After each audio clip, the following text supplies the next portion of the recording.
So I wanted to come back to India with a combination of American and European trends and developments in the field of management.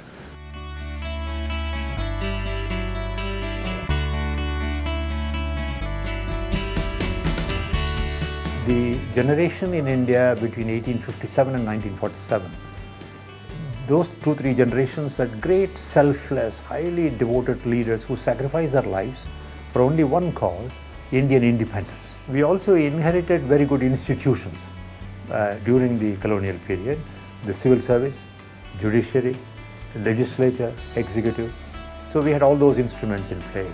So even before I left India, I knew that I was going for a specific period, the minimum 3 years necessary to get a PhD, before which they will not award you the doctorate.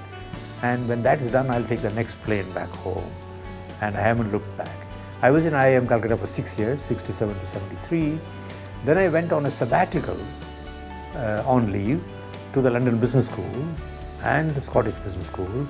The idea was that I had already been in North America and learned a fair amount about American management, and therefore there's no point in going back, even though salaries were higher there, but to be in Europe and look at European management.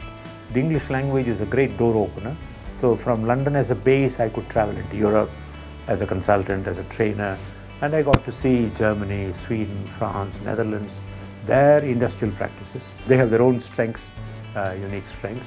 So I wanted to come back to India with a combination of American and European trends and developments in the field of management.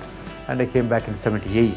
This is a second return, and that has been a permanent return. That's what freed me to work on government committees, interact with chambers of commerce, other professional bodies, civil society. But I was interested in spreading, disseminating this idea wherever there was interest in management. The Americans are particularly good at marketing management. It's a huge internal market, and they have developed the idea of the industrial marketing, consumer marketing, brand marketing, customer orientation. That's one very strong point. The European management is strong on management of technology, cost, productivity, efficiency, because they don't have the kind of abundance of resources, and they cannot afford the waste that goes on in America. The Japanese management style, which is a very strong focus on quality, continuous improvement.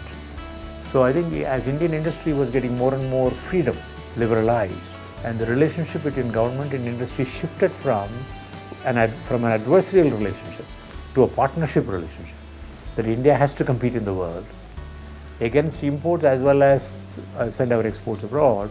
So management was open and keen to pick up all these ideas and utilize them. So horses for courses, not one standard model, but what is relevant for different industries.